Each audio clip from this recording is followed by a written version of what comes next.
De Wenenaar vindt grondwater vies.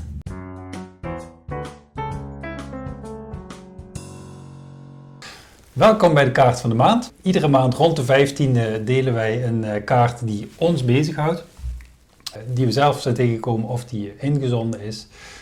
Waarom? Omdat iedere kaart een verhaal vertelt en iedere kaart laat je ook op een heel specifieke manier naar de wereld kijken. Nou, het format is heel simpel. Eén van ons brengt een kaart mee en de ander probeert die kaart door het gesprek te begrijpen. Deze maand heeft Marlies een kaart meegenomen. Ja. En het is een heel bijzondere kaart volgens mij, maar dat gaan we van Marlies horen.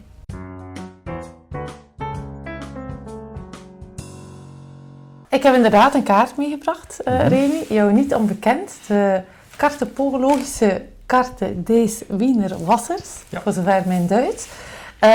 Het bestaat uit de kaart zelf en een inlegvel met extra uitleg, zowel in het Engels als in het Duits.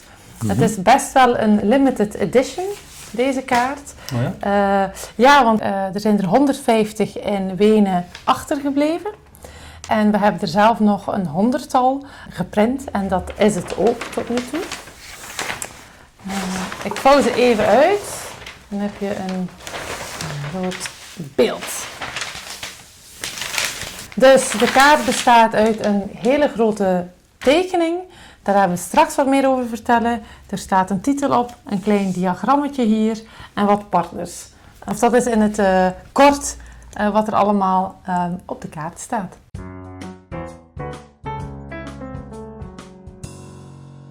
Ik ken hem natuurlijk, maar het blijft indrukwekkend. Waarom hebben wij die kaart gemaakt? Omdat Wenen een van de meest zuivere drinkwatersystemen heeft ter wereld. Tenminste, dat vinden ze zelf. En daar zijn ze heel trots op, omdat het water dat uit de kraan komt in Wenen rechtstreeks vanuit de bergen komt, vanuit het begin van het Alpenmassief.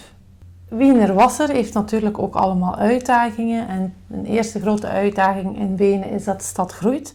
En aan deze kant staat een van de laatste ontwikkelingen in Wenen, Zeestad, getekend, of toch een klein stukje ervan. Dus de stad groeit alleen maar. Er is meer en meer drinkwater nodig, terwijl wat we aan drinkwater uit de bronnen komen, uit de Alpen, dat kan niet met veel grotere hoeveelheden opgeslagen worden. Dus we moeten ook op zoek naar andere soorten bronnen, zoals grondwater. Daarbij valt er minder en minder sneeuw, waardoor het water sneller door de berg gaat aan de hand van regen. Waardoor we misschien niet altijd 100% kunnen rekenen op het water uit de bergen. De Wenenaar vindt grondwater vies. Dat komt van onder je voeten, bergwater. Dat is wat je moet hebben. We hebben frisse lucht van de bergen, we hebben mooie zichten van de bergen, we hebben fantastisch drinkwater uit de bergen. We gaan toch geen grondwater drinken. Dat was de opgave waarmee we starten. Ja.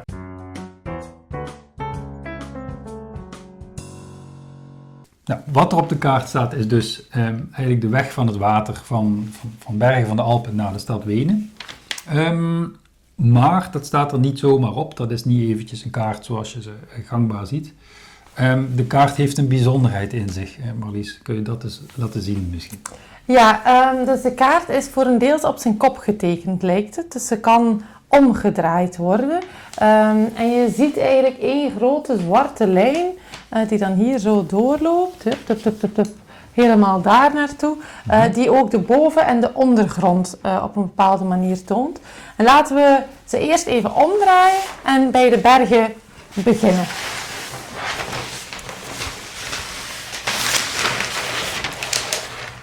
Zo. Hier zie ik de Rax, toch? Ja, precies. Nou, hier staat al Schneeberg. Dit is het gebied waar eigenlijk het meeste bronwater verzameld wordt. En grofweg zie je inderdaad regen op de berg vallen. Het is natuurlijk heel erg geschematiseerd. Of sneeuw. Of sneeuw. Water infiltreert in de berg, wordt gefilterd, wordt opgevangen en start in eerste instantie via een prachtig bekken wat we daar hebben gezien, de Keizerbronnen, een heel mooi architectonisch bouwwerkje. Van daaruit wordt het getransporteerd via de leiding die Marlies al benoemde naar de verschillende wasserbehelter, de waterreservoirs in de stad Wenen. Ja. Er zit eigenlijk een onderscheid tussen bovengrond en ondergrond, waarbij we geprobeerd hebben om de geologische lagen van eigenlijk die het water daadwerkelijk filteren, van steen tot aan zand, eigenlijk heel grafisch, heel beeldend weer te geven, waarbij je de verschillende waterhoeveelheden ook ziet zitten en ook eigenlijk ziet doorcijpelen in de verschillende lagen. Ja. En dit zijn gebouwen die de Wenenaar goed herkent, toch? Ja, exact. Mocht je Wenen niet zo goed kennen, dan is het echt wel een zoekplaatje. Maar er staan inderdaad een hele hoop artefacten, gebouwen. Je ziet hier inderdaad een watertoren, Wasserturm Favoriten, dat is een wijk van Wenen. Je ziet verschillende kenmerken die relatief bekend zijn in Wenen. Een aquaduct in Baden, wat ook niet per se een toeristisch trekpleister is, maar wel relatief bekend in de regio. En op die manier proberen we eigenlijk door het weergeven van al die herkenbare elementen, maar daar eigenlijk een heel technisch verhaal mee te vertellen van de reis van het water, verwondering op te wekken, zodat je echt de tijd moet nemen om eigenlijk die hele reis te begrijpen, maar wel uitgenodigd wordt omdat er verschillende herkenningspunten in de kaart zitten die je eigenlijk uitdagen om ze te zoeken, te vinden en te herkennen. Ja, we zitten nu halverwege de kaart. Ja. Nu draaien we weer. Nu gaan we omdraaien, precies. Daar gaan we weer.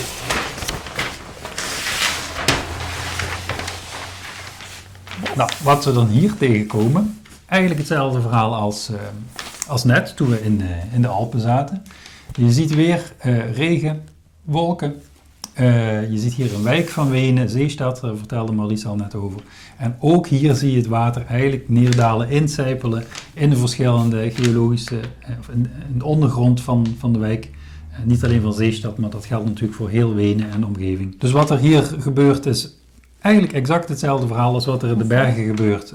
Water sijpelt door, wordt opgevangen, omhoog gepompt in het geval van het grondwater hier, omdat we natuurlijk niet meer met het hoogteverschil vanuit de bergen zitten, en wordt in het drinkwatersysteem van Wenen ingebracht.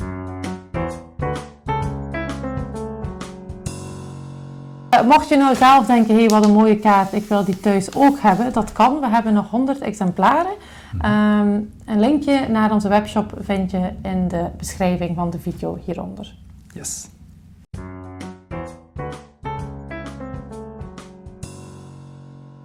Nou is het wel een heel bijzondere manier waarop dat drinkwater vanuit de bergen, zoals je al zei, tot in de stad komt. Hè? Kun je daar iets over vertellen?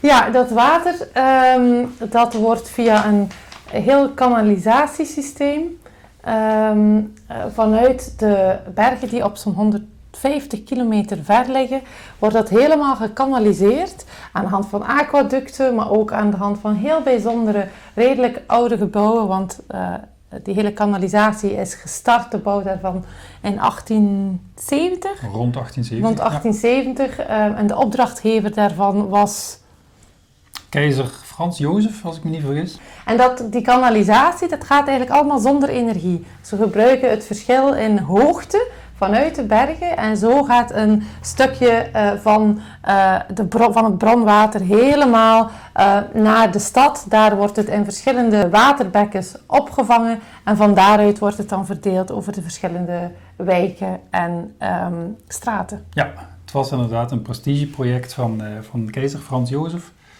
Die zelf ook bronwater moest drinken van zijn arts en dacht, laat ik dat ook maar meteen de rest van Wenen van water voorzien. Dat is althans het verhaal wat ons verteld is. Precies. Op dit moment nog in het centrum van Wenen heb je de beroemde Hoogstraalbroenen.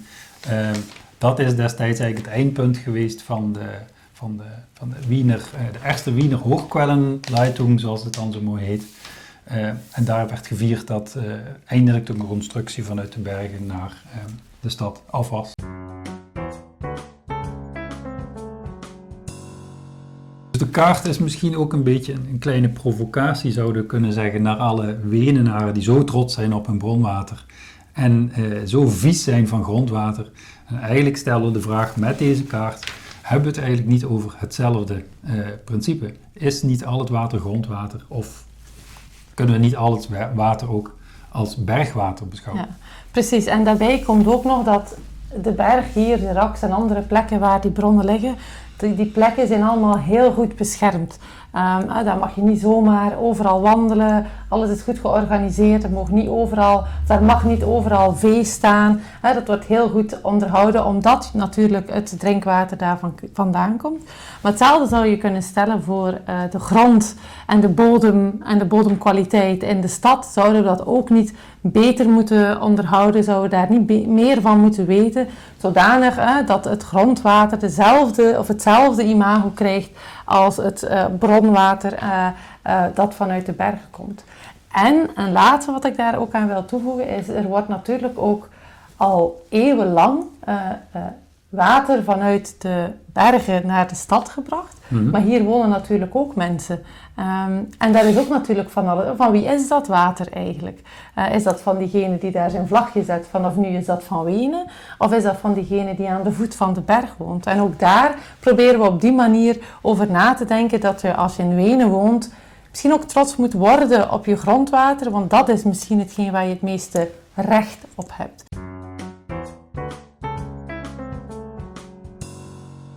Wat vind je het mooiste stukje van de kaart?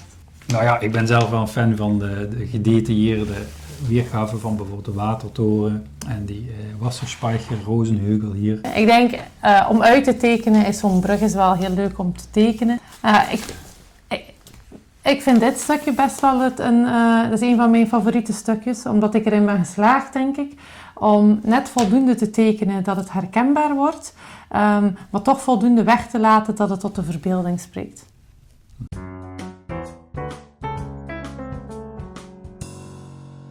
Een paar details die jij wilde uitleggen van deze mooie kaart. Ja, misschien om mee te beginnen een klein detail van de kaart. Hier linksonder of rechtsboven in het hoekje. Het is maar hoe je het ziet. Hier staat een klein diagram. En eigenlijk verbeeldt dit diagram de manier hoe de kaart functioneert. Je ziet de zwarte lijn die Marlies net aanduidde op de kaart. Dat is de grens tussen bovengrond en ondergrond. En je ziet hier ook een soort... maaiveld? Maaiveld, ja. En het idee is dat de kaart van twee kanten gelezen kan worden. Ik kan hem zowel van deze kant bekijken als van deze kant. Aan beide kanten zie je inderdaad neerslag vallen. En of het nu op de grond valt of op een berg, in principe is dat eigenlijk hetzelfde. Ja. Maar waarom wilde je dit tonen? Nou, op zich verbeeldt dit diagram dus eigenlijk het hele verhaal van de kaart. We zouden ons er dus makkelijk vanaf hebben kunnen maken en dit hebben kunnen presenteren. Nou, waarom al die details, vraag je je dan misschien af. Nou, dat detail is volgens ons nodig om het verhaal goed te vertellen. Op het moment dat je naar een diagram kijkt, krijg je eigenlijk geen gevoel bij het hele gebied, waar wij zoveel tijd voor nodig hebben gehad om het te begrijpen.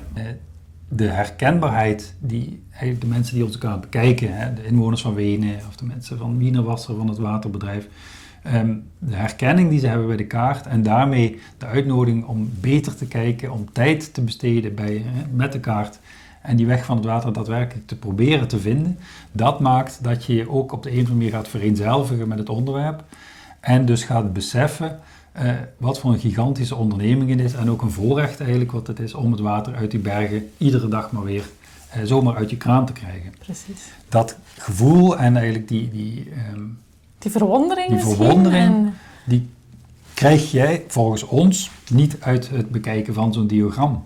Maar meer hieruit, omdat je ook veel meer moet deel worden van de kaart om ze te begrijpen en hier kun je er verder vanaf blijven staan. Ja.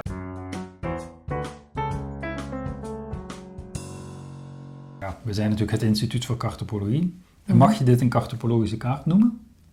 Nou, ik denk dat je ten eerste iedere kaart cartopologisch mag noemen. De vraag is de mate waarin ze cartopologisch is.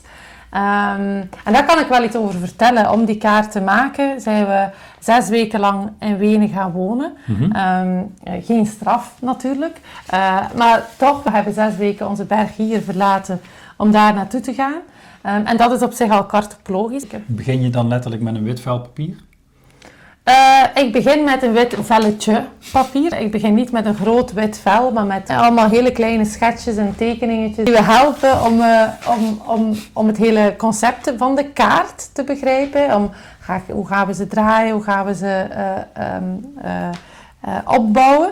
En eenmaal ik dat heb, kan ik de grote kaart beginnen, of de grote tekening beginnen te tekenen. En dan is het een kwestie van alles geografisch op de juiste plek te zetten. Belangrijke punten die in ons veldwerk waren, zoals bijvoorbeeld het aquaduct of de Keizerbroenen, maar evengoed wat gebouwen uit Zeestad, die mensen die daar wonen heel erg gaan herkennen.